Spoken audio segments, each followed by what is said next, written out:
Seja muito bem-vindo ao Dedo no Pulso, o podcast da Ecoagro. Análise com sensibilidade, precisão e visão estratégica dos movimentos do agronegócio e da economia. Toda semana, nosso economista-chefe Antônio da Luz interpreta os dados mais relevantes com profundidade, didática e realismo. Um conteúdo direto da fonte, com tudo o que você precisa saber sobre macroeconomia, mercado agropecuário e o cenário político-econômico. Porque, para antecipar tendências, é preciso ter o dedo no pulso do mercado. Ecoagro, o elo entre o agronegócio e o mercado de capitais.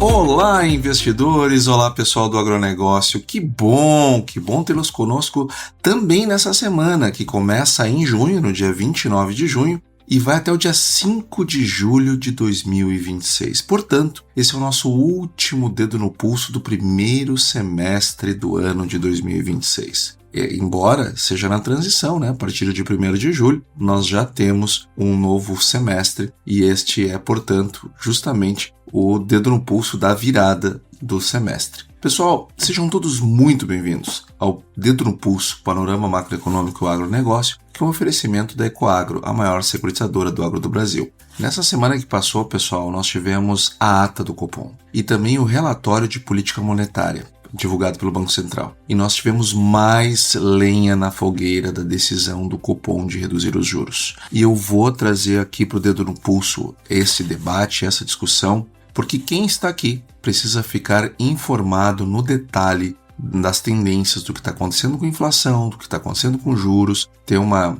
visão clara do cenário. Afinal de contas, aqui só tem produtor de alto nível, só tem C-level de empresas, só tem pessoal do mercado de capitais e financeiro. Então, nós temos que analisar as coisas com o dedo no pulso de verdade. Então, mas antes de falar da ata do Copom e o relatório de política monetária, eu quero trazer a nossa agenda. E tem outro detalhe, essa semana eu vou falar também sobre o Japão, porque ele voltou a acender o risco global com a elevação dos juros deles, o maior em 31 anos. Aliás, sobre esse assunto, quero mandar um abraço aqui para um ouvinte, que é o Leandro Pires, foi meu colega no mestrado, e é uma pessoa que todo o episódio depois me manda uma mensagem, aprofundando o debate, trazendo seus pontos de vista, sempre de maneira muito elogiosa, e eu gosto muito de receber a mensagem dele, assim como de tantos outros que mandam lá no nosso Instagram, @AntônioDaLuz_economista. Agora, o Leandro foi meu colega e ele faz horas que ele fala sobre a questão do Japão. Eu trouxe o assunto do Japão no ano passado,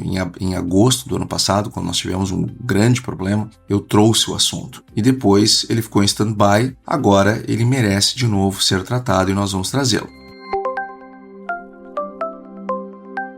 Agora, nós temos uma agenda bem pesada essa semana. Nós temos IGPM, nós temos os dados fiscais do Brasil, balanço orçamentário, dívida líquida em relação ao PIB, superávit orçamentário, dívida bruta, dívida líquida, vai ter a nova taxa de longo prazo, a TLP, vai ter IPP, que é o índice de preço ao produtor, vai ter CAGED, vai ter empréstimos bancários, vai ter produção industrial, vai ter PMIs, então é uma semana bem pesada. E eu vou focar no episódio da semana que vem nas questões fiscais. Vou trazer aqui o assunto da PLDO, vou mostrar o desempenho das finanças públicas no acumulado de janeiro a maio, e vou aproveitar esses novos resultados, vou juntar tudo e vou fazer uma análise bem completa do fiscal semana que vem. Então, semana que vem, não perca, que o relatório, o nosso dedo no pulso vai estar imperdível.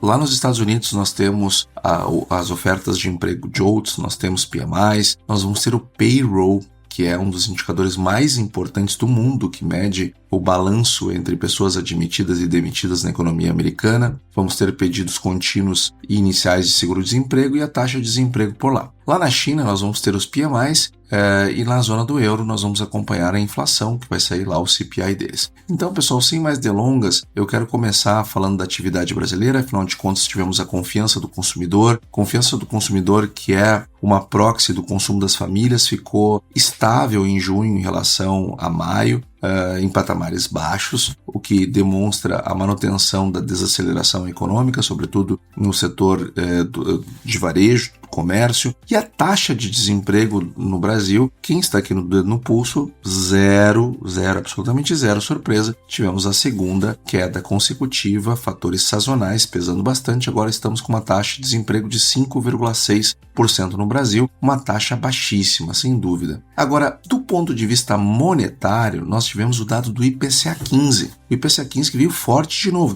desacelerou em relação ao mês anterior, é verdade. Veio abaixo, um pouquinho abaixo da expectativa, também é verdade, mas ainda vem forte, 0,41. E veja só que curioso, é a segunda deflação seguida no segmento de transportes, no grupo transportes do IPCA. Já alimentação e bebidas, ela veio 0,74. É bem verdade que veio abaixo de 1%, porque estava performando sempre acima de 1%. Agora veio 0,74, mas mesmo assim 0,74 puxa o índice geral para cima. Então, alimentos continua pressionando a inflação. Gente, olha só, transportes já está gerando deflação e a inflação no Brasil segue subindo. Percebe que eu tenho um efeito de contaminação do petróleo lá de trás, por isso a importância dos juros. Está vendo como inflação de oferta, ela cria pela inércia inflacionária, inflação de demanda, tá vendo? A gente já fez esse debate, já trouxe aqui o debate lá dos anos 70, dos chairmans do Fed, o Arthur Burns e o Paul Volcker. Já trouxemos esse assunto em mais de um episódio, não vou voltar nele, mas o fato é que isso acontece. Mas também tem outro ponto aqui que eu quero chamar a atenção. Gente, essa inflação, ela não é mais só por conta do petróleo. Aqui já tem fiscal junto. E quer ver que tem, daqui uns 2-3 meses, 3 meses mais certo, nós vamos começar a ver a inflação nos Estados Unidos a voltar a desacelerar. E na Europa, em todos os países. E no Brasil não vai. No Brasil ela vai seguir subindo em 12 meses. Quer apostar comigo? E sabe por que isso vai acontecer? Porque a inflação que nesses últimos meses ela foi guindada pelo preço do petróleo, agora o petróleo voltou para os patamares anteriores à guerra. Então, agora é fiscal, gente. É o fiscal que está alimentando a inflação. E aqui, ó, eu estou deixando bem claro no dedo no pulso da semana do dia 29 de junho até o dia 5 de julho. Por quê? Porque este assunto, daqui a alguns meses, daqui 1, 2 ou 3 meses, ele vai virar comum. Ele vai ser debate em tudo quanto é lugar, você vai ver um monte de analista falando isso. Pois lembre disso, na semana do dia 29 de junho a 5 de julho, nós já tratamos isso aqui no Dedo no Pulso. E este desempenho do IPCA, em 12 meses, ele vem para 4,80. Então, nós estamos falando do terceiro mês consecutivo de alta. 4,80 já está a inflação em 12 meses. E saiu também o IGPM, com o crescimento de 0,84, e agora eu quero falar da ata do Copom e da decisão que foi tomada, além, é claro, do relatório de política monetária por parte do Banco Central. Porque na semana passada eu falei bastante sobre esse assunto, eu vou fazer uma continuação daquele tema a partir das novas informações que nós temos, que saiu a ata e saiu o relatório de política monetária.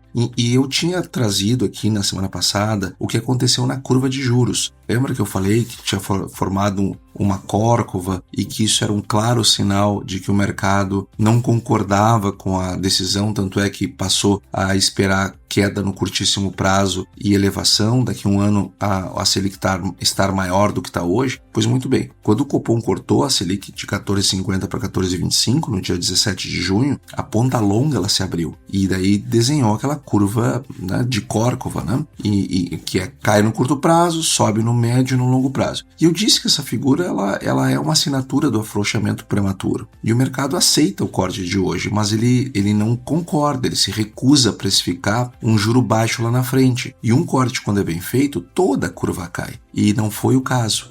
E por que não foi? Porque ele não acredita na convergência da inflação. Este é o ponto. E eu disse também que a comunicação tinha falhado, que o comunicado deixou perguntas sem resposta. Eu falei que o horizonte tinha sido estendido de forma pouco transparente para viabilizar o corte. Eu inclusive usei 2 metáforas. Eu disse que é como o cara que está batendo um pênalti aqui na Copa do Mundo e a bola passa rente à trave, mas sai para fora. Aí o juiz vai lá e move a trave para o lado e considera gol. Ou alguém que dispara uma flecha a esmo e aonde ela cravar, desenha um alvo na volta dela e mostra que acertou na mosca, que foi o migrar o horizonte relevante, né? Isso, e também eu trouxe o Fed, mostrando o Fed numa direção contrária, mostrei o dot plot virando de corte de juros para alta de juros, a perspectiva para esse ano por parte dos membros do Fed.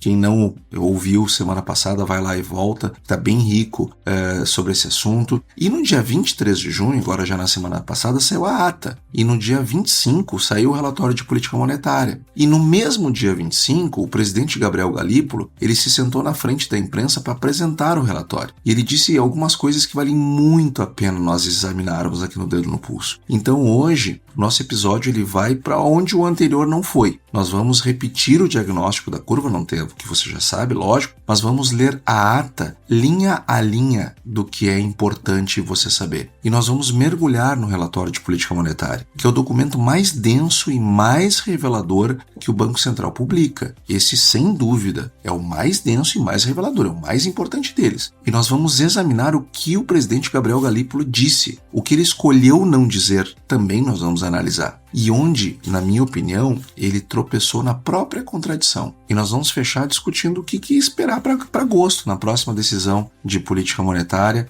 e o que isso influencia, obviamente, na sua vida, nos seus negócios, nos seus investimentos e assim por diante.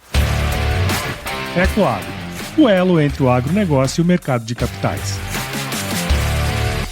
Bom, então vamos lá. O que a ata trouxe que o comunicado ele não trouxe, tá? No parágrafo 9 da ata, o Copom finalmente, ele disse com todas as letras o seguinte, abre aspas, com relação ao balanço de riscos, o comitê avaliou que os riscos para a inflação, tanto de alta quanto de baixa, permanecem mais elevados que o usual, mas com assimetria altista. E isto, meus amigos, o comunicado não tinha dito. Então, se eu tenho um balanço de riscos, o que é o balanço de riscos? São aqueles fatores que podem fazer a inflação mudar do que a gente está esperando. Tem um balanço de riscos dela subir mais do que a gente está esperando e um balanço de riscos de crescer menos do que a gente está esperando. Acontece que eu tenho mais riscos de alta do que de baixa, por isso que é uma assimetria altista.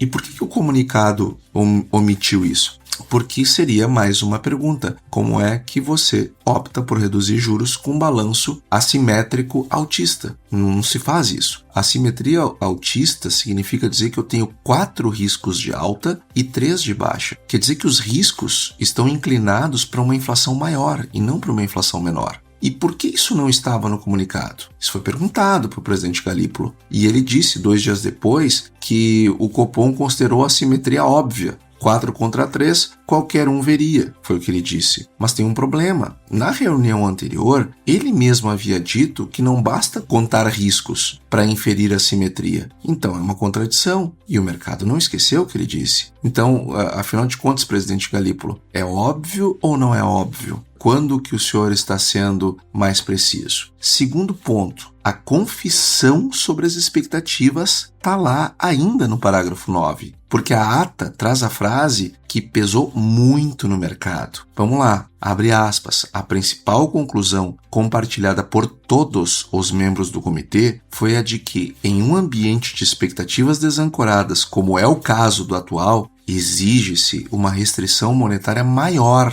e por mais tempo do que outrora seria apropriado. Fecha aspas. Restrição maior por mais tempo, conclusão unânime dos 7 membros. E com essa conclusão unânime na tela, o comitê decidiu cortar. Essa foi a decisão, cortar. E essa tensão que a ata não resolve e que o mercado não conseguiu engolir até agora. Terceiro ponto, as trajetórias alternativas que foram descartadas pelo comitê. No parágrafo 18, a ata explica por que o Copom não tentou convergir a meta no horizonte original, que era o 4º trimestre de 2027. Aí ele disse o seguinte, entre aspas, o comitê debateu trajetórias alternativas, com convergência da inflação à meta no atual horizonte relevante, exigindo variações abruptas de direção e de grande magnitude na Selic, seguida de diversos trimestres com inflação abaixo da meta. Fecha aspas. Então aqui falando fora do economês, sendo muito direto aqui,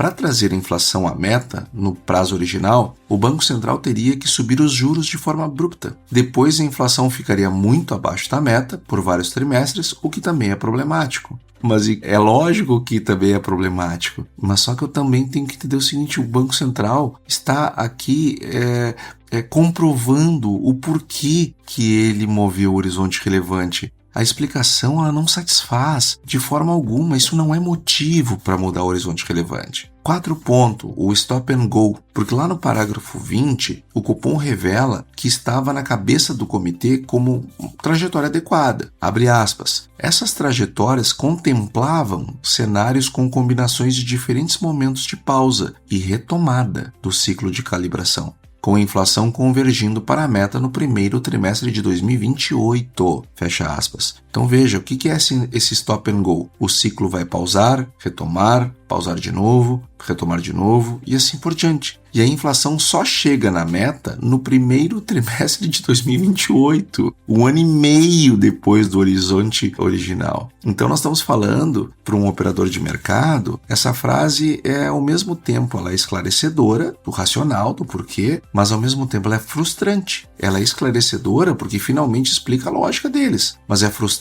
porque não diz quando é este stop and go. E a incerteza sobre a função de reação é pior para o ambiente, porque fica mais difícil precificar risco. Então, assim, a ata, ela, neste ponto, ela bota mais lenha na fogueira. E vamos lá a um 5º ponto, que esse aqui é um argumento central de defesa do Copom, a forma como eles se defenderam da decisão deles. E eu preciso ler ele com bastante atenção. Está lá no parágrafo 21, para quem quiser conferir. Abre aspas. O comitê debateu que esse conjunto de resultados deve ser ponderado à luz das melhores práticas de política monetária, recomendando não reagir integralmente à variação de preços decorrentes de choque de oferta. Então, o que eles estão trazendo, tá? Isso aqui é doutrina ortodoxa, legítima, diga-se de passagem. Quando a inflação vem de um choque de oferta temporário, com a alta do petróleo por conflito geopolítico, o manual recomenda não apertar demais. Mas apertar contra um choque temporário significa emprego, crescimento,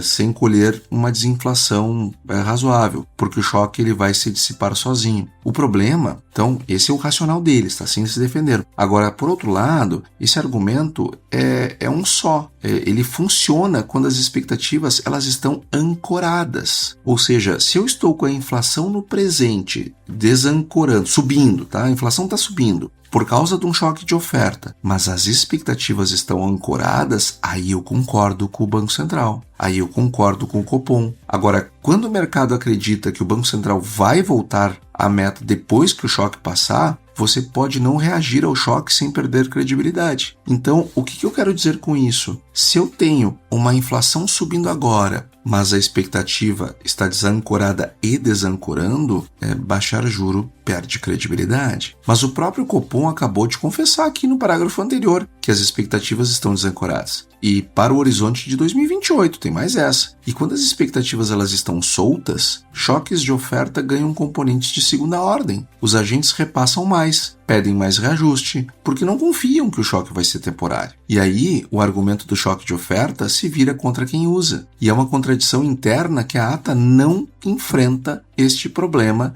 da maneira adequada. Na minha opinião, até piorou. E tem aquele truque do horizonte. E o truque do horizonte, aqui eu quero trazer o relatório de política monetária, porque ele revelou esse truque, deixou claro o truque. Porque agora eu vou para o relatório de política monetária de junho, que deixou bastante explícito tudo aquilo que o comunicado e também a ata omitiram. Porque, como eu já disse, o relatório de política monetária ele é o mais denso e o mais honesto que o Banco Central produz. Então, ele veio com um quadro de projeções que gerou reação imediata no mercado. Mas antes da gente ir para os números diretamente, eu preciso explicar um pouco melhor essa questão do mecanismo do horizonte, porque isso é importante, inclusive, para aqueles que estão chegando agora, que não estão acostumados aqui com o nosso dedo no pulso. Então vamos lá. Todo banco central que usa metas de inflação, ele precisa de um horizonte de referência. E é o prazo em que ele se compromete a fazer a inflação convergir para a meta.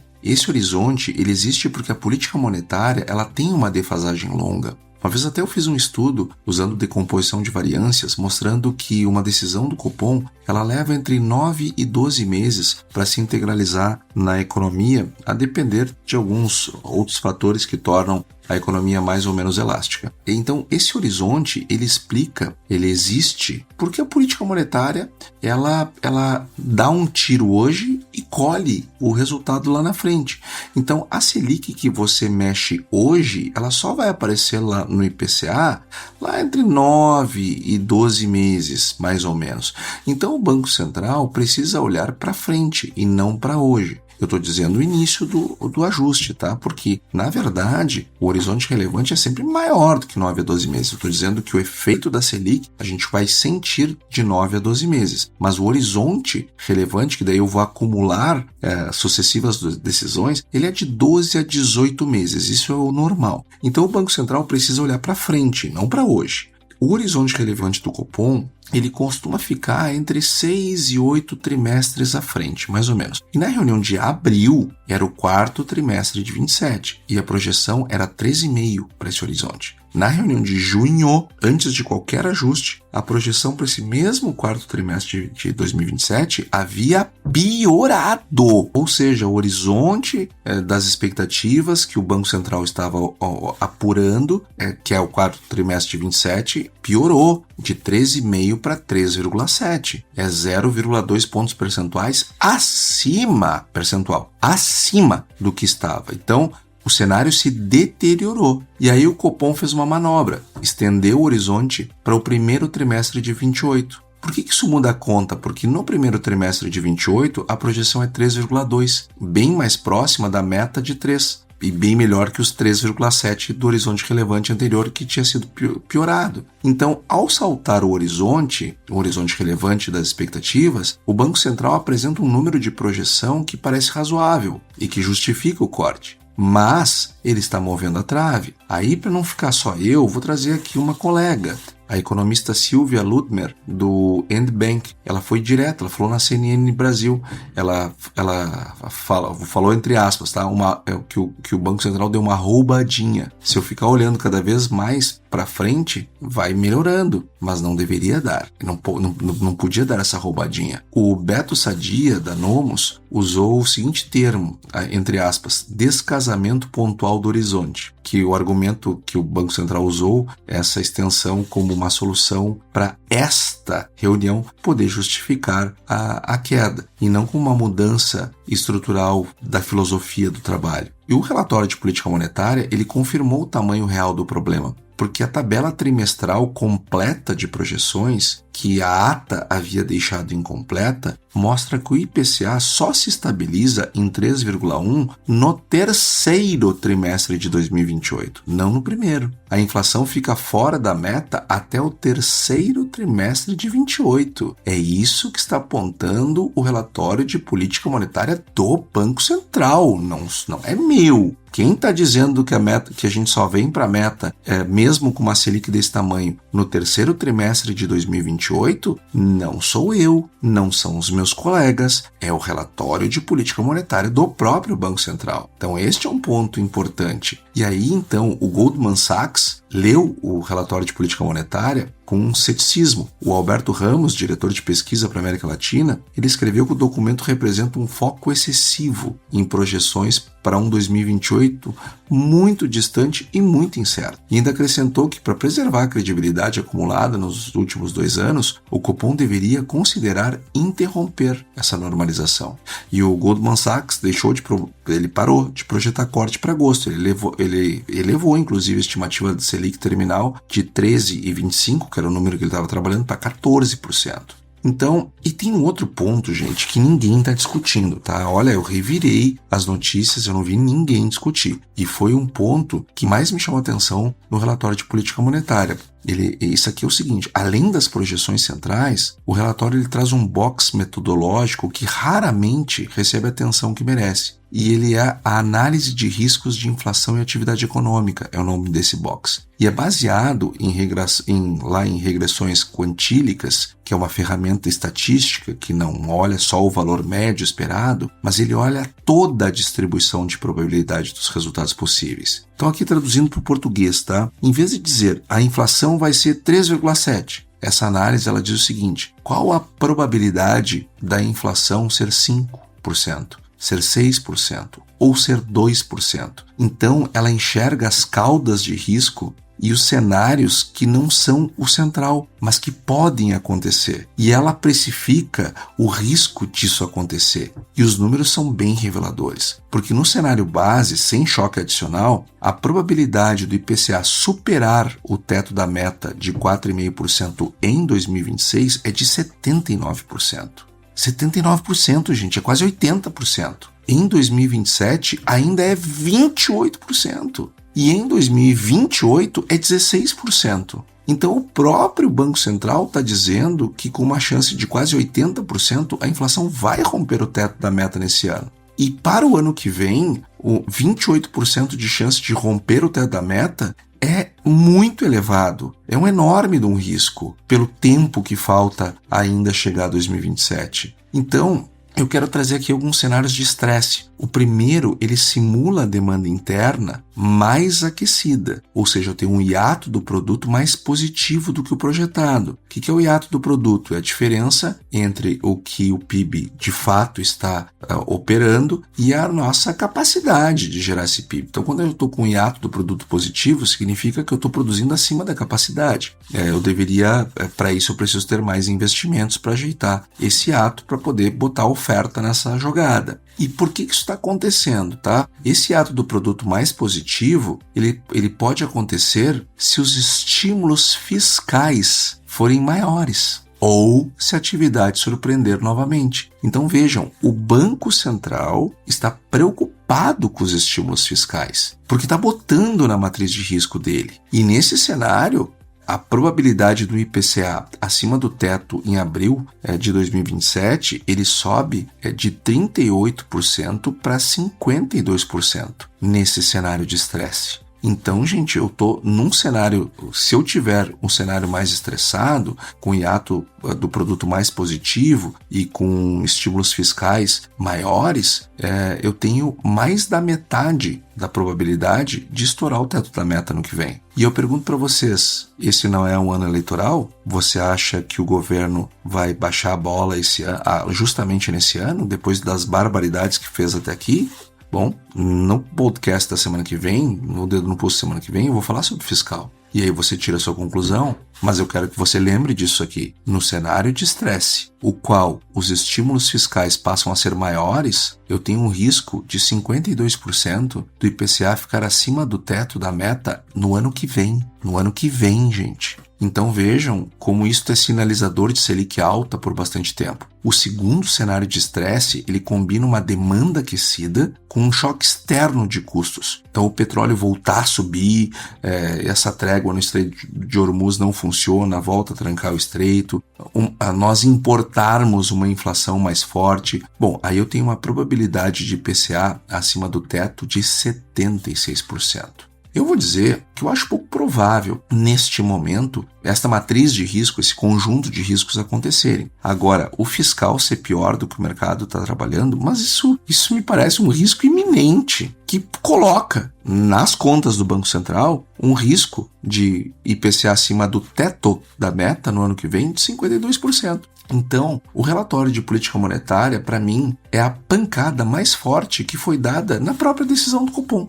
Um instrumento do Banco Central derrubando uma decisão do Banco Central. Eu não vi nem as minhas opiniões e nem as dos meus colegas foram tão reveladoras e tão contundentes do erro de reduzir o juro do que o próprio relatório de política monetária do Banco Central. E por que isso aqui é um problemaço? Porque mexe na credibilidade. Então, no lado da atividade, o Box ele usa uma medida de risco de cauda para baixo crescimento. Então, aqui a leitura é que um choque nas condições financeiras, se o mercado apertar o crédito de forma brusca, por exemplo, com uma resposta a uma deterioração fiscal, ela eleva a probabilidade de crescimento nulo do PIB em 2027 de 11% para 31%.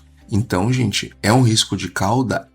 Mas ele subiu para 31%. E aqui eu tenho muita preocupação, porque se a gente chega a ter um crescimento nulo do PIB, ou eventualmente até uma recessão, Pensa comigo, gente. Olha o que eu vou te dizer. Se eu tenho metade da população adulta negativada e eu tenho 43% mais empresas negativadas do que eu tinha no pico da pandemia, se nós entrarmos num sentimento ruim, econômico, que nos traga crescimento nulo do PIB em 27, e esse risco nas contas do Banco Central aumentou de 11% para 31%, aí eu pergunto o seguinte: como é que nós vamos reativar a economia? Como é que nós vamos fazer medidas anticíclicas? Da onde é que nós vamos tirar espaço fiscal? Primeiro ponto. Mas supondo que a gente encontre um espaço fiscal, aí eu faço a seguinte pergunta: um dos instrumentos para reativar a economia é justamente o crédito. Como é que eu vou usar o crédito para reacender a economia se eu tenho metade da população negativada? Se eu tenho 43% mais empresas negativadas do que eu tinha no pico da pandemia? Então como é que eu uso o crédito para reativar? Não uso.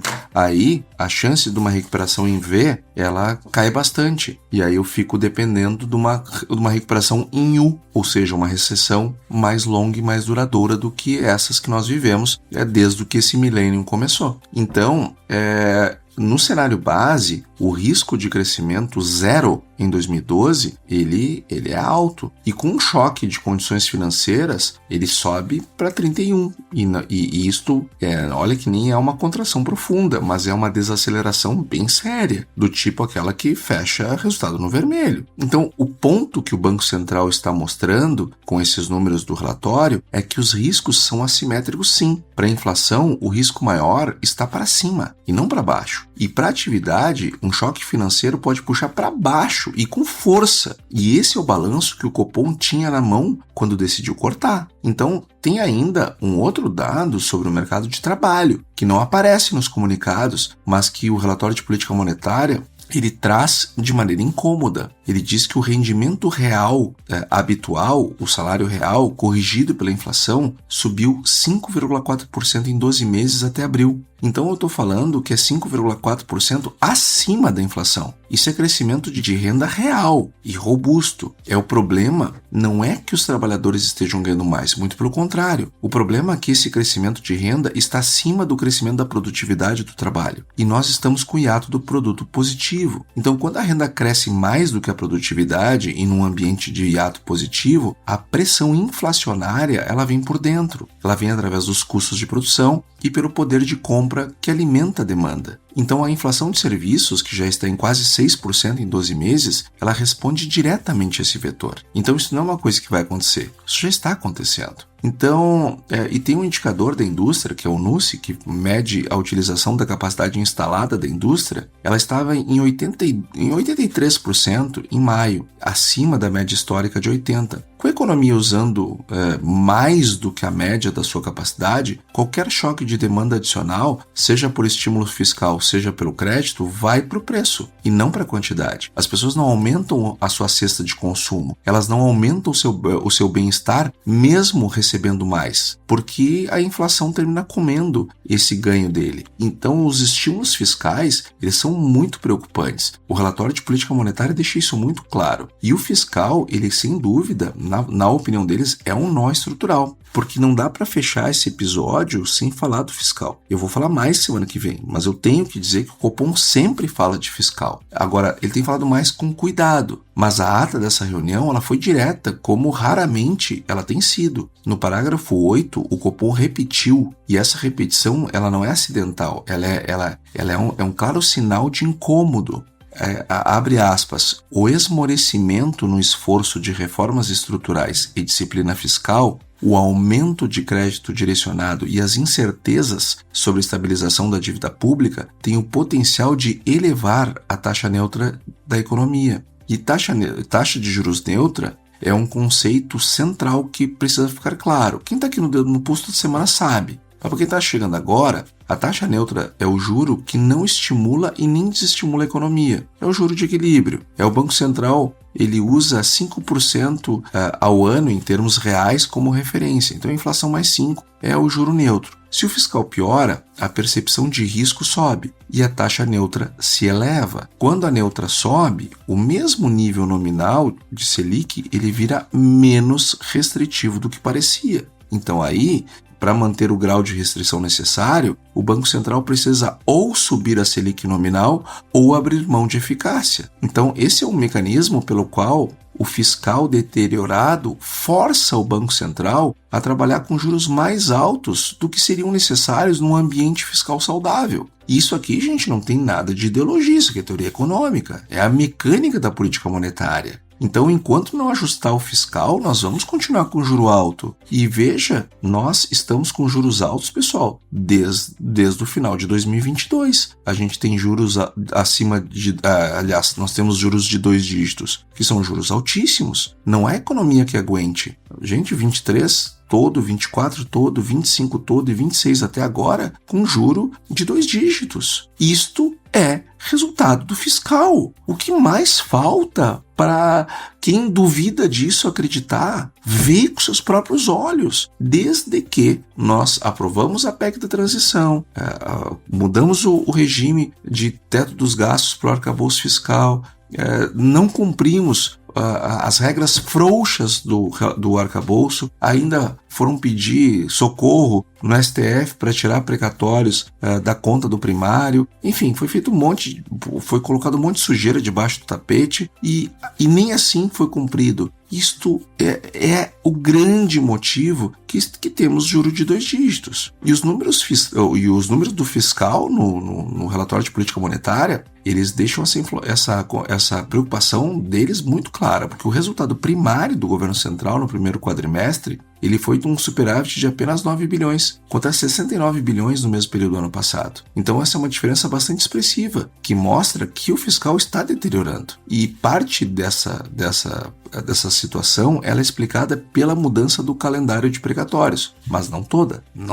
A maior parte é gasto na veia mesmo. E as medidas de subsídio ao combustível, que foi uma resposta ao choque no Oriente Médio, elas estão custando mais ou menos uns 7,5 bi por mês. Então, o bloqueio de gastos discricionários, ele foi ampliado de 2 bilhões para 22 bilhões, só para caber dentro do arcabouço fiscal. E a dívida? Bom, a dívida, o Fox está projetando uma dívida bruta de 83% do PIB em 26%. E em 2030, 94%. E em 2035, 100%.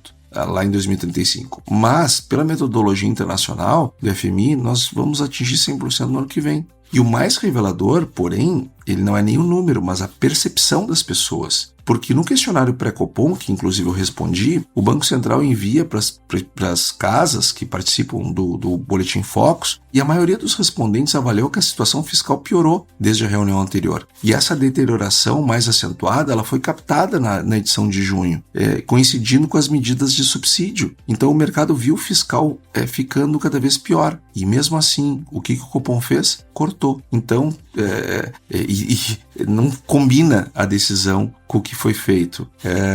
E o que disse o presidente Galípolo? E onde é que ele tropeçou?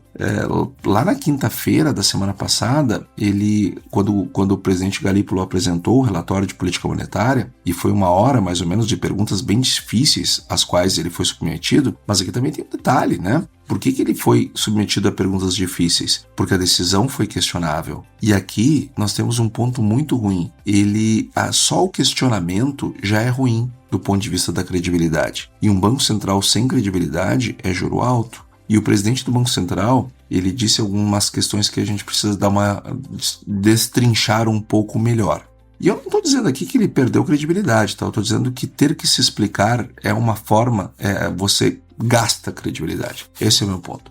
O Galípolo, ele admitiu que o Copom errou ao tentar explicar demais, na opinião dele. Ficou muito confuso o comunicado mesmo. Ele disse, com essas mesmas palavras que eu vou dizer, entre aspas, tá? A imprensa especializada apontou com razão que o problema foi tentar explicar demais do que falta de transparência, fecha aspas. E isso aqui é uma admissão importante da parte dele. A conclusão que ele tirou é que daqui para frente os comunicados devem ser mais concisos, reservando as explicações para a ata. Mas esse argumento tem um problema na vida real, porque a ata vem 6 dias depois. E 6 dias de mercado funcionando com informação incompleta dá problema. 6 dias de precificação errada, de posicionamento baseado em leitura equivocada, será que é por aí o caminho? Para toda a nossa audiência aqui, que é uma audiência qualificada, 6 dias de incerteza sobre a função de reação do Banco Central, não é nada trivial isso. É um risco de balanço, um risco complicado. E sobre a simetria autista, o Galípolo disse que o comitê considerou óbvia os 4 riscos para cima e 3 para baixo. Então não precisava ser dito no comunicado. É óbvio, mas não a consideração. É óbvio que tinha que estar no comunicado. Então, eu vou lembrar que o próprio Galípolo, ele disse em reunião anterior que não basta contar riscos para inferir a simetria. Então, quando é que está valendo a opinião do presidente, né? E tem outro ponto que ele falou também do stop and go. Ele confirmou que o Copom avaliou cenários como alternativas de quando pausar e quando cortar, mas quando ele foi pressionado sobre quando será o stop, quando que vai parar de cair, ele não especificou com condições claras. E aqui tem um problema de fundo, porque para que a política monetária ela seja eficaz, o mercado precisa entender a função de reação do Banco Central. Não é o que ele vai fazer na próxima reunião. Não é esse o ponto. O ponto é sob quais condições você para. É isso que precisa ficar claro para o mercado. Quando é que você vai parar? O que precisa para parar? Sob quais condições você corta mais? Sob quais condições você mantém? Sob quais condições você corta só 25 ou corta 50? Sob quais condições você decide sobre a política monetária? Quando essa função ela fica opaca para o mercado, ele termina compensando, adicionando prêmio de risco. E aí o que acontece? A ponta longa da curva de juros sobe. E já está acontecendo isso. Já está, infelizmente. E tem um ponto mais delicado da apresentação do presidente Galípolo, foi quando a jornalista da Bloomberg pediu para ele explicar como o Copom corta juros, com a projeção do próprio modelo saindo de 13,5 para 3,7 no horizonte relevante. E a resposta que ele deu foi que o horizonte relevante mudou. E o novo horizonte, o primeiro trimestre de 2028, a projeção é 3,2, mais perto da meta. Mas isso não responde à pergunta. A pergunta é, se o cenário piorou, como a decisão é cortar? A resposta foi, olha, mudamos o ponto de referência, mas isso não é uma gestão prudente que evita a volatilidade na Selic. Então esse é um ponto que preocupa demais. E o que mudou para agosto, tá? Então essa parte aqui eu quero, para quem vai tomar decisão nas próximas semanas, eu acho importante entender o que mudou. A precificação nas opções da B3, logo após a apresentação do relatório de política monetária, indicava aproximadamente 68,5% de probabilidade de manutenção dos juros em agosto, contra cerca de 26% de chance de mais um corte de 25%. Então, majoritariamente, o mercado está tradando com uma manutenção na próxima reunião. Antes da decisão de junho, era 58% de chance de manutenção. Depois da ata, subiu para 68,5%. Então, o mercado ficou mais convicto da pausa conforme foi lendo os documentos que justificaram o corte. Isso é contraintuitivo, mas faz sentido. A ata revelou um diagnóstico mais severo do que o comunicado sugeria. E quando eu pego o diagnóstico mais severo e uma ação mais flexível, eu vou ter um mercado exigindo pausa para estabelecer consistência, inclusive confiança e credibilidade. E as casas leram a ata e o relatório de política monetária numa sequência praticamente de convergência para o mesmo cenário base, pausa em agosto. Então, para agosto, o que vai pesar na decisão? Bom, primeiro, tá? Tem o IPCA de junho, que sai dia 8 de julho agora, sem ser nessa semana na outra. Se ele vier acima de 0,40, a conversa sobre pausar se consolida. Só que acontece o seguinte, eu já falei, aqui já trouxe, que o dado do IPCA 15, ele veio acima disso. O IPCA 15, ele veio a 0,41. Então, veja que o primeiro ponto para uma pausa é se o IPCA vir acima de 0,40. E o IPCA 15 já veio. Então, eu posso estar diante de uma consolidação de pausa. E se ele vier surpreendendo para baixo, bom, aí ele abre espaço para um corte, né? Embora o horizonte relevante seja o que mais pesa. Mas o segundo ponto são as expectativas do Focus nas próximas semanas. Se a mediana para 2027 e 2028 continuar subindo, a barra para cortar fica ainda mais alta. E eu ainda tenho que olhar para o comportamento dos núcleos de inflação, eu tenho que olhar para o cenário externo, porque a negociação entre os Estados Unidos e o Irã ela está em curso, né, desde o memorando do dia 17 de junho. Se o Estreito de Hormuz reabrir plenamente e o petróleo recuar para baixo de 80, parte da pressão inflacionária inicial ela se dissipa. E aí nós vamos ficar com um outro ponto, que é a política fiscal. Se o governo anunciar medidas expansionistas adicionais, como crédito direcionado, desonerações, ampliação de transferências, no momento em que o fiscal já está pressionado, o Copom vai ter dificuldade em cortar novamente. Então, o corte de juros está muito mais na esplanada dos ministérios e na Praça dos Três Poderes do que lá no Banco Central. Então isso é importante deixar claro. Agora, na minha opinião, não deveria nem ter caído agora, quem dirá em agosto. Então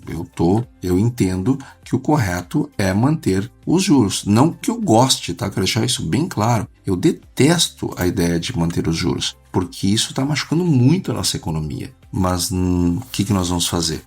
Tem que dar o remédio, apesar dos efeitos colaterais. Não quer tomar esse remédio? Bom, então não adoece. Como é que eu não adoeço? Não tem uma política fiscal desse jeito.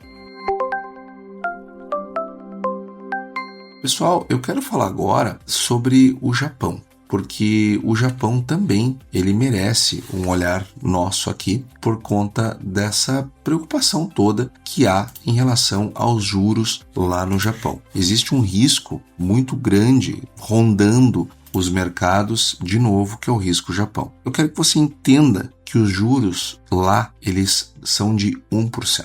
Aí você vai dizer assim, não, mas Antônio, só 1%, mas que coisa maravilhosa. Então qual é o problema disso? Esse número, realmente, para os padrões brasileiros, 1% é super baixo. Mas ele não é bem assim. Porque em termos históricos, 1% ainda que seja uma taxa baixa, é a maior taxa de juros dos últimos 31 anos lá no Japão. 31 anos, gente. Isso significa que a última vez que os juros japoneses estavam nesse patamar, o Brasil ainda tinha um plano real no forno. A internet era discada, os fundos de pensão do mundo inteiro não tinham passado décadas se acostumando a tomar dinheiro barato em iene para aplicar em qualquer coisa que rendesse mais. Então, nós precisamos entender que esse 1% pode ser baixo para mim, pode ser baixo para você, mas ele não é baixo para o Japão, ele é alto. Por que isso é um problema? Por causa do carry trade. Quem está aqui toda semana já está careca de saber o que é o carry trade. Mas, antes de entrar nos dados, como toda semana tem gente nova aqui, eu vou trazer aqui uma rápida explicação, porque é fundamental entender o que vem depois. O carry trade em iene é um mecanismo simples. Você toma dinheiro emprestado em iene a uma taxa ridiculamente baixa, converte para dólar, para real, para peso mexicano, enfim, para outra moeda, qualquer moeda que pague mais, aplica em ativos de maior rendimento e embolsa a diferença, embolsa o delta. O spread entre o que você paga de custo de funding, que é no caso o empréstimo lá no Japão, e o que você recebe do ativo, é seu. Então, enquanto o iene fica quieto, ou melhor ainda, enquanto ele se deprecia, o trade é quase perfeito. É um cheque mensal sem muito trabalho que vai receber. O problema, e aqui está a parte que a maioria das pessoas não entende bem, é que este trade não sofre linearmente quando o vento muda. Ele sofre de forma convexa. Eu quero dizer com isso que enquanto o diferencial de juros aumenta, o diferencial entre o juro que eu estou pagando e o que eu estou recebendo, o trade ele vai crescendo devagar, timidamente. Mas quando o diferencial de juros reverte, o desmonte pode ser abrupto, porque todo mundo tenta sair pela mesma porta ao mesmo tempo. E aí dá correria e dá esmagamento. E qual o tamanho dessa porta? A estimativa do banco UBS, o banco suíço, é que o carry trade em dólar contra o iene chegou a 500 bilhões de dólares quando atingiu o pico, lá em 2024. Mas só que desse total de 500 bilhões, 200 bilhões foram desfeitos em poucas semanas, num único episódio lá em agosto do ano passado, quando a gente falou de Japão aqui. 200 bilhões, gente, em poucas semanas. Ou seja, para fazer o carry trade, ele vai sendo feito aos poucos, mas para desfazer muito rápido. Então, eu tenho que considerar que 30 anos de juros de juros zero, que era o que tinha, depois tu subir o juro para 1% de um dia para o outro, eu preciso entender essa trajetória. Lá em 99, o Japão foi o primeiro país do mundo a adotar uma taxa de juros zero. Foi o primeiro país, lá em 99. Antes do Bernanke, lá na crise de 2008, fazer isso.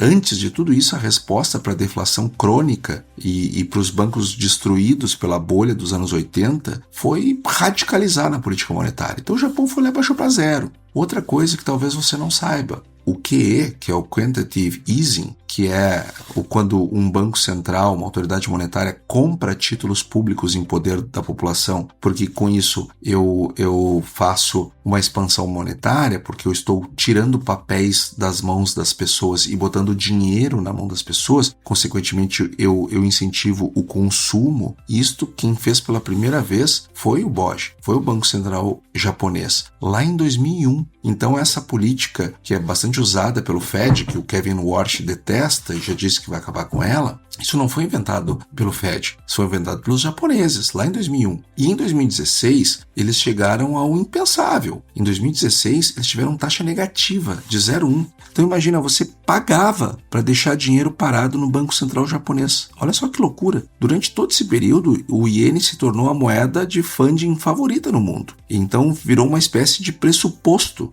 Os juros japoneses sempre vão ser baixos. E quando algo vira um pressuposto do mercado, quando para de ser esse pressuposto, a análise ela vira de cabeça para cima. E aí que mora o perigo. Porque o Banco do Japão começou a mudar esse pressuposto em março de 24. Ele saiu dos juros negativos e subiu para 0,25 em julho. Não minto. Em julho estava 0,5. E em dezembro do ano passado, ele ficou 0,75. E agora, em junho de 26, ele subiu para 1%. E o que aconteceu nesse meio do caminho? Vamos voltar lá para agosto do ano passado, que é a referência empírica mais importante que tem para entender o que pode acontecer daqui para frente. O Banco Central Europeu, aliás, o Banco Central Japonês, ele subiu os juros para 0,25 e tinha sido uma reunião surpresa. E ao mesmo tempo, os dados de emprego lá nos Estados Unidos, eles vieram decepcionantes naquele agosto de 2024.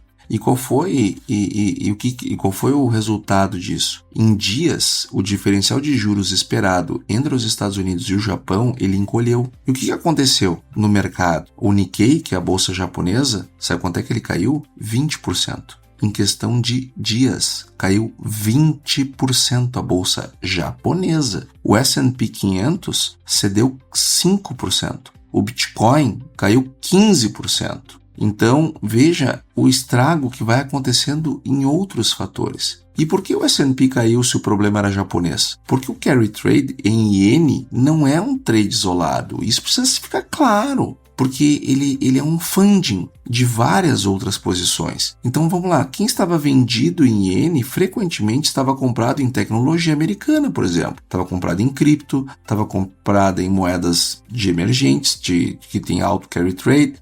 Então quando faz o carry trade, eu estou pegando dinheiro no lugar, mas eu estou botando em outros mercados. Então, se esse carry trade ele é desmontado, se eu estava comprado em cripto, eu tenho que vender cripto. Se eu estava comprado em ações, eu tenho que vender ações. Se eu estava comprado em papéis de dívida, eu tenho que desmontar a operação, percebe? Então, isso é tudo muito rápido. Então, quando o funding virou, o mercado ele não vendeu apenas iene, ele vendeu bolsa americana, bolsa brasileira, ele vendeu tudo, e aí vem tudo para baixo. Aí as bolsas caem. Ele vendeu tudo que ele já tinha lucro e que tinha liquidez. Então aquele episódio ele terminou rápido porque o próprio Banco Central do Japão recuou e comunicou que não pressionaria mais, pelo menos por hora. E o Fed rapidamente sinalizou corte de juros. Só que acontece que em 26, agora é diferente, porque o vice-presidente do Banco Central,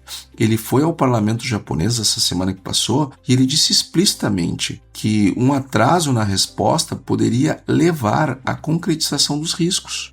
E um membro do Comitê de Política Monetária propôs altas a cada poucos meses, estimando que a taxa neutra japonesa seria cerca de 2%.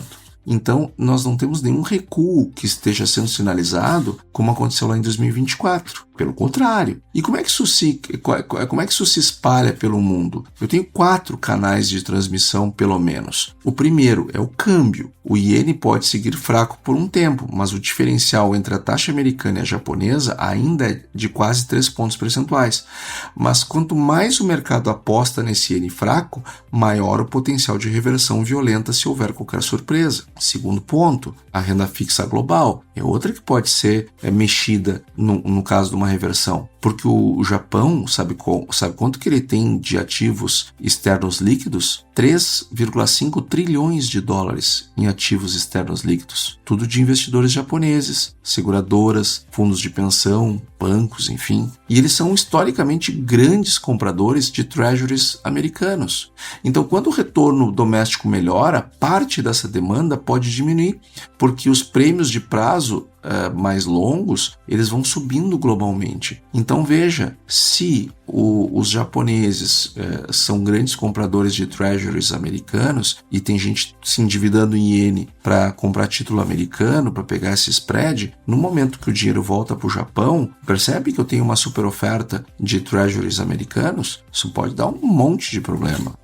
inclusive de marcação ao mercado. O terceiro ponto, a bolsa e o crédito, porque um desmonte das operações de carry trade, o que a gente faz?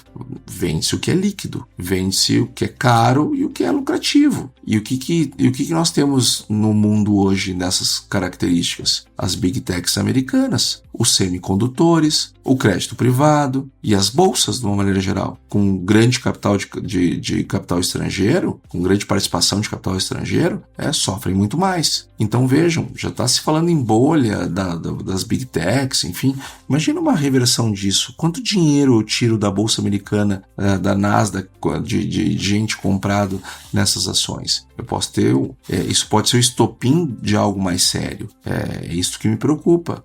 E o quarto ponto é energia e commodities, porque o Japão é um importador líquido de energia. Então o petróleo caro pressiona mais a inflação japonesa, o que pressiona o Banco Central japonês a ser ainda mais duro. Então, se um choque de petróleo vier junto com a normalização japonesa, o efeito inflacionário ele é global e também simultâneo.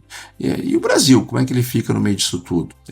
Porque a Selic a 14,25 torna o Brasil tecnicamente atraente para o carry trade, apesar da alta por lá.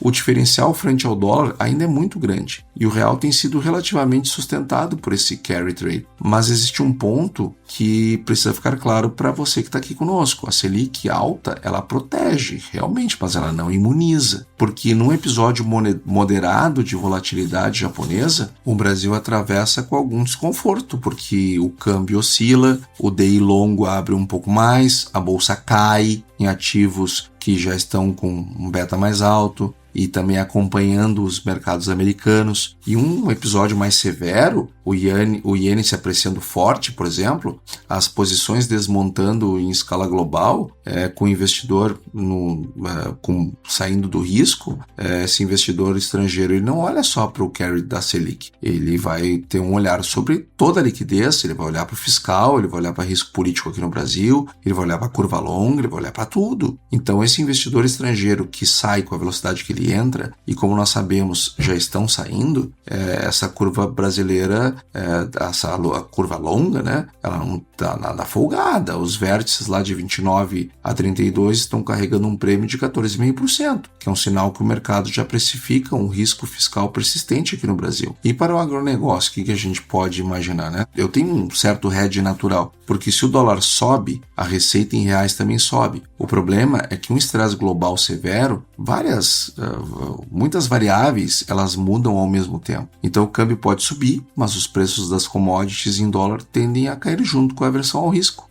Fertilizantes, por exemplo, tendem a ficar mais caro. Então, quando esse custo de hedge dispara, é justamente quando a volatilidade também dispara. Então, um hedge natural que parece robusto em condições normais, ele falha exatamente no momento em que ele mais precisaria funcionar. Então, nós temos que se preocupar com o que está acontecendo lá no Japão. E quais são os cenários, né, que a gente imagina? Então, eu vou trazer aqui alguns, né? O cenário mais provável, que é o cenário base, tem uma probabilidade aí de 50%, 50% a 55% de ocorrência, é o Banco Central japonês subindo gradualmente para 1,25 até o final do ano. Mas sem ruptura do câmbio, agora com bastante volatilidade, sem dúvida, mas sem gerar uma crise sistêmica. Para o Brasil, o real ele segue relativamente sustentado e o Copom consegue completar os ciclos que ele se dispõe a fazer. Mas nós temos um cenário de estresse do carry, que talvez esteja em 20%, 25% de probabilidade, onde o iene se aprecia rápido. Então, se eu tenho uma apreciação rápida da taxa de câmbio dólar-iene e ela caindo abaixo de 150 em dias, com uma apreciação do iene, as posições alavancadas elas precisam ser desfeitas em escala global. E nesse caso, o dólar pode buscar 5,80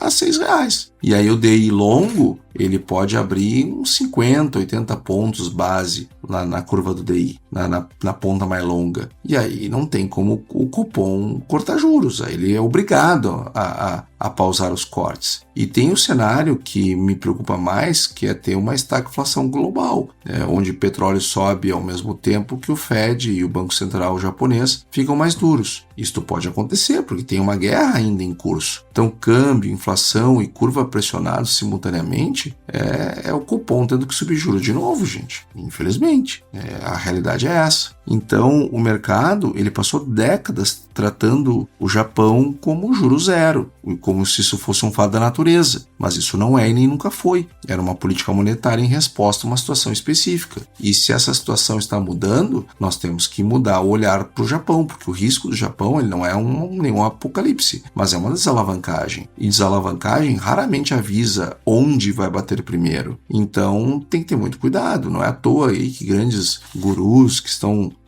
famosos por prever crise e tal, tá todo mundo apostando contra o mercado. E boa parte disso é explicado pelo que está acontecendo no Japão, porque o desmontar o carry trade significa tirar muito dinheiro das bolsas, e aí os mercados vêm abaixo. Então, nós temos que ter muito planejamento daqui para frente, sejam as empresas, seja o pessoal do agro, tem que ter muito cuidado, porque nós temos que considerar explicitamente um cenário de câmbio mais alto com commodities caindo. Embora não seja o cenário principal, ele é um cenário que merece proteção e cautela por parte de todos, porque os efeitos, e no próprio mercado, né, gente, na própria bolsa, os efeitos eles são muito preocupantes.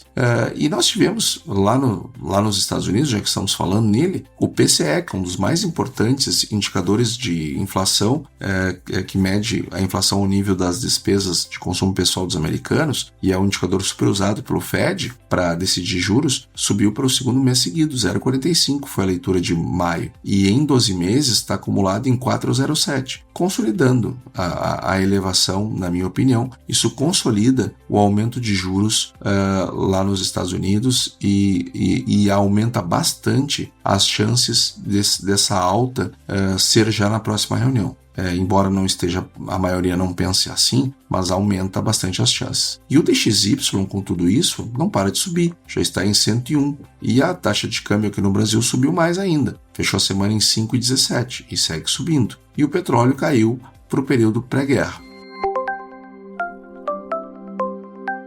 Falando agora rapidamente de agronegócio, pessoal, as lavouras americanas tiveram mais uma semana de leitura e continuam num percentual de boas e excelentes bem baixo. É o pior cenário, o pior início de safra de soja dos últimos 5 anos, com exceção de 2023.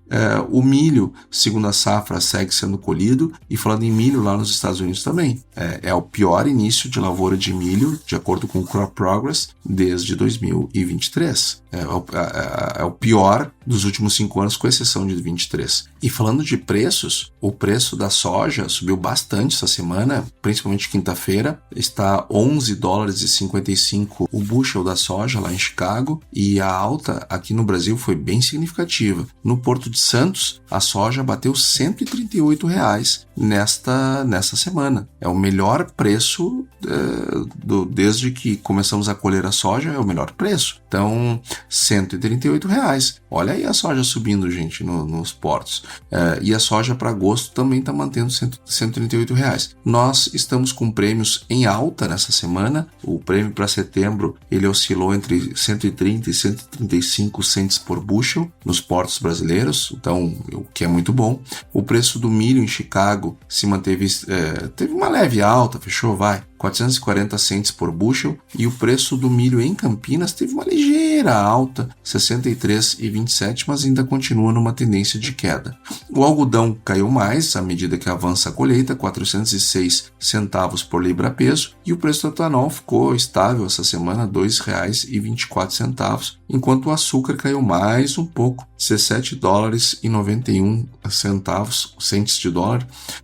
pelo saco de 50 quilos. Enquanto o café teve uma recuperação por conta dos riscos de geada, enfim, que terminaram não ocorrendo, mas o risco elevou o preço, ficou em R$ 1.500 a saca de 60 quilos. Então, pessoal, foi isso que eu preparei nessa semana para vocês. Foi um episódio bastante denso, mas também bastante útil para o processo de tomada de decisão. Eu espero que vocês tenham gostado. Eu desejo a todos uma excelente semana e até semana que vem, quando vamos falar de fiscal. E aí, você gostou desse podcast? Se gostou, considere compartilhar este episódio com alguma pessoa que irá se beneficiar deste conteúdo e nos ajude a alcançar mais pessoas. O roteiro e apresentação deste episódio foi do economista-chefe da Ecoagro, Antônio da Luz, a produção do Agro Resenha e a edição do Senhor A. Saiba mais sobre a Ecoagro em www.ecoagro.agr.br. Ecoagro, o elo entre o agronegócio e o mercado de capitais.